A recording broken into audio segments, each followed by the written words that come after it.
ब्राह्मण साम्राज्य की अगर बात किया जाए तो ब्राह्मण साम्राज्य का पहला वंश जो था वो शुंग वंश था। और इस शुंग वंश का संस्थापक जो था वो पुष्यमित्र शुंग था। कौन था? पुष्यमित्र शुंग। ये खुद ब्राह्मण था। इसने अपनी राजधानी जो है विदिशा को बनाया। तो हमेशा याद रखेंगे शुंग वंश का संस्थापक कौन था, नाम से ही पता चलता है पुष्यमित्र शुंग होगा। और इसकी राजधानी कहाँ थी? विदिशा इसकी राजधानी थी। इंडो यूनानी शासक मिनांडर जो था, एक इंडो यूनानी शासक मिनांडर, इसने पुष्यमित्र शुंग को जिसको पुष्यमित्र शुंग ने क्या किया था, हराया था। इसकी खासियत क्या थी? इसने मिनांडर को हराया था। पुष्यमित्र शुंग ने 2 अश्वमेध यज्ञ करे थे। पहले महाभारत रामायण के टाइम में फेमस था ये यज्ञ, सुना होगा। तो अश्वमेध यज्ञ इसने दो दो करवाए। और अश्वमेध यज्ञ करवाने वाला जो था वो पतंजलि थे। महर्षि पतंजलि ने इनको अश्वमेध यज्ञ करवाया था। जिस महर्षि के अंडर में इन्होंने किया था वो कौन थे? महर्षि पतंजलि थे। भरतपुर स्तूप का निर्माण पुष्यमित्र शुंग ने करवाया। और एक लास्ट फैक्ट जिसके बारे में याद रखना कि शुंग वंश का अंतिम शासक जो था वो देवभूति था। शुंग वंश का अंतिम शासक देवभूति था, जिसकी हत्या वासुदेव कर देते हैं और मगध पे कनु वंश का शासन आ जाता है। जैसे ही देवभूति की हत्या वासुदेव करते हैं तो इन्होंने एक नया वंश कनु वंश का स्थापना कर देते हैं, और जिसका लास्ट रूलर जो होता है वो सुशर्मा होता है। तो एक लाइन में अगर इसको समेटें तो हम इस तरह से बोलेंगे कि मगध पर ब्राह्मण साम्राज्य का जो उदय होता है वो शुंग वंश के साथ होता है। शुंग वंश का संस्थापक पुष्यमित्र शुंग था, जिसकी राजधानी विदिशा थी। इंडो यूनानी शासक मिनांडर को इसने हराया था। पुष्यमित्र शुंग ने 2 अश्वमेध यज्ञ करवाए। यज्ञ करवाने वाला महर्षि पतंजलि थे। और इसने भरतपुर स्तूप का निर्माण करवाया। देवभूति इसका लास्ट रूलर था, जिसकी हत्या वासुदेव कर देते हैं और मगध पे कन्व वंश की स्थापना होती है। और कन्व वंश का अंतिम शासक जो था सुशर्मा था। जहां से क्वेश्चन आया है बहुत बार, एक तो बहुत बार क्वेश्चन आया कि पुष्यमित्र शुंग वंश का संस्थापक कौन था, तो पुष्यमित्र शुंग। और उसकी राजधानी कहाँ थी, तो विदिशा। एक यहाँ से जो आया है वो पुष्यमित्र शुंग को अश्वमेध यज्ञ करवाने वाला कौन था, तो ये महर्षि पतंजलि। एक क्वेश्चन यहाँ से बहुत बार आया कि भरतपुर स्तूप का संबंध किससे है, तो पुष्यमित्र शुंग से। उम्मीद करता हूँ कि याद हो गया होगा। शुंग वंश के बाद अगला जो आता है वंश वो आता है सातवाहन वंश। कौन सा वंश? सातवाहन वंश।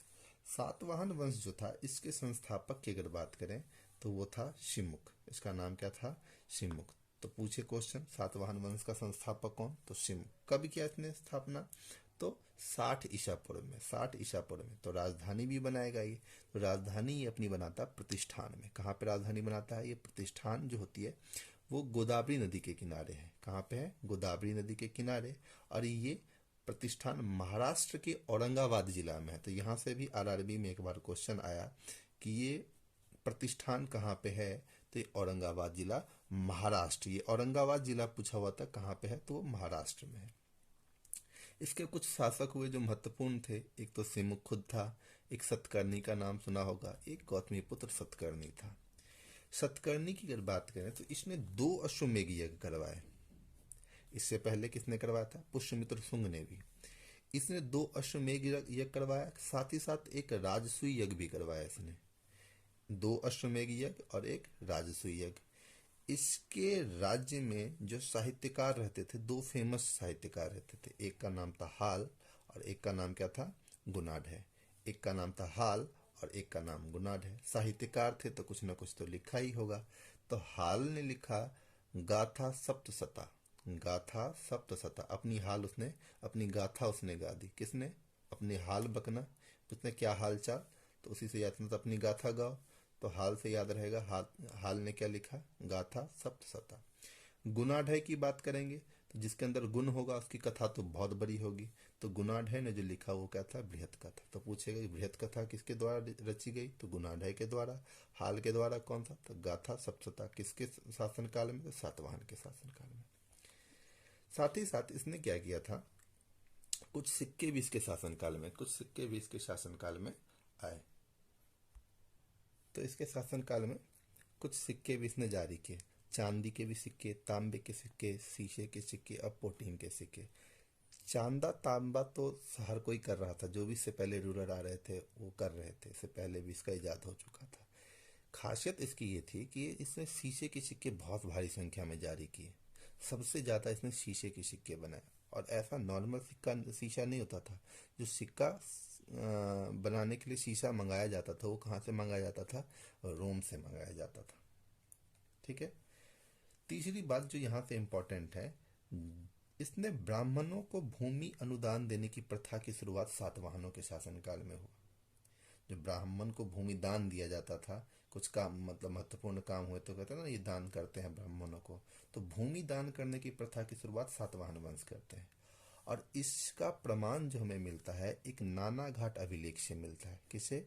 एक अभिलेख था, पहले छपवा दिया करते थे ऐसे, आजकल तो पर्चा बांट देते हैं, प्रचार कर देते हैं, तो उस टाइम क्या होता था, अभिलेख जारी कर देते थे।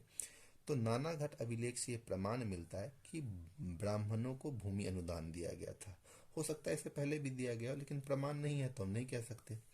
तो क्वेश्चन अगर इस तरह से बने कि भूमि अनुदान देने की शुरुआत किसने करी, सातवाहन वंश ने।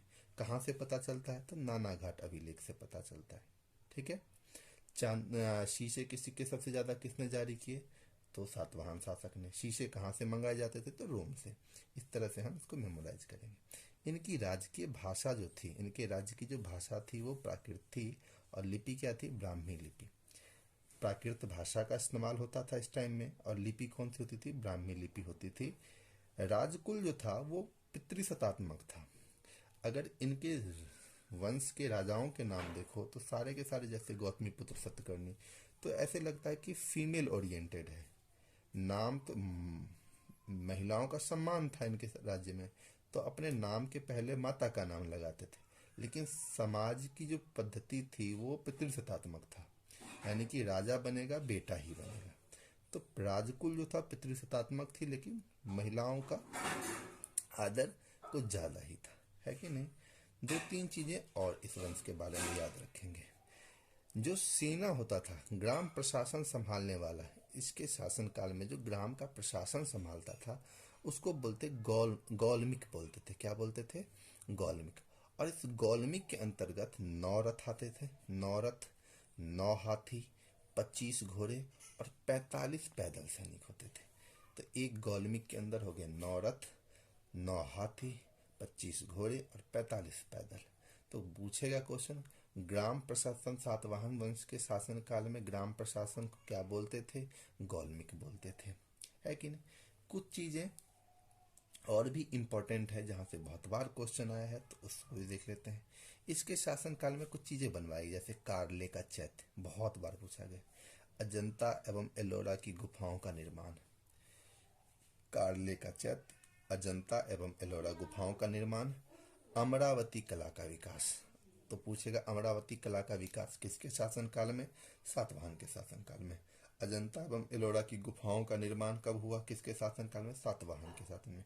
कारले के चैत्य का निर्माण किस वंश ने करवाया? तो सातवाहन वंश ने। बात समझ में आ रही है?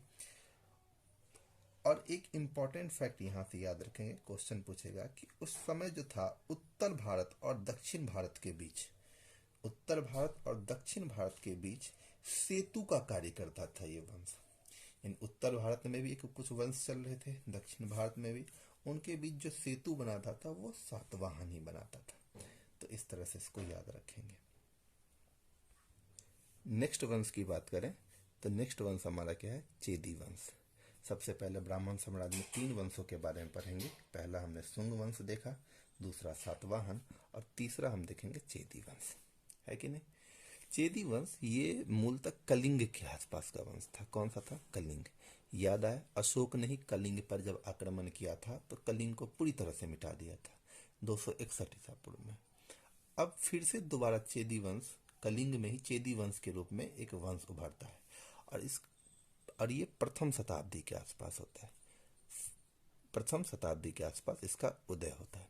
और इसकी जानकारी जो हमें मिलती है ना, वो मिलती है हाथी गुफा अभिलेख से। हाथी गुफा अभिलेख है कहाँ पे? तो भुवनेश्वर उड़ीसा में। कहाँ पे है? भुवनेश्वर। भुवनेश्वर कहाँ है? उड़ीसा में, है ना? तो पूछेगा चेदी वंश का उदय कब होता है? तो प्रथम शताब्दी में। इसकी जानकारी हमें कहाँ से मिलती है? तो हाथी गुफा अभिलेख में। हाथी गुफा अभिलेख है कहाँ पे? तो भुवनेश्वर, उड़ीसा में। इसके सबसे प्रतापी राजा होते थे, तो एक का नाम याद रखना, उसका नाम था खारवेल। क्या नाम था? खारवेल नाम था उनका, है कि नहीं? और खारवेल जो थे वो जैन धर्म के अनुयायी थे। कौन थे? जैन धर्म के अनुयायी थे। जैन धर्म में उनकी आस्था थी। तो उन्होंने क्या किया कि जैन मुनियों के लिए उदयगिरी की पहाड़ी में गुफाओं का निर्माण करवाया। यानी जैन मुनियों के रहने के लिए उदयगिरी की पहाड़ी में गुफाओं का निर्माण करवाया। तो सबसे पहली बात पूछेगा, जो क्वेश्चन अब बन चुका है, जो चेदी वंश के बारे में जानकारी हमें कहाँ से मिलती है? हाथी गुफा अभिलेख में। दूसरा क्वेश्चन जो पूछा जा चुका है, खारवेल का संबंध किस वंश से है? तो चेदी वंश से। उदयगिरी की पहाड़ियों में गुफाओं का निर्माण किसने करवाया? खारवेल में। तो इतने तरह 3 क्वेश्चन यहाँ से बन चुके हैं। तो ये तीनों बातों को हम ध्यान में रखेंगे।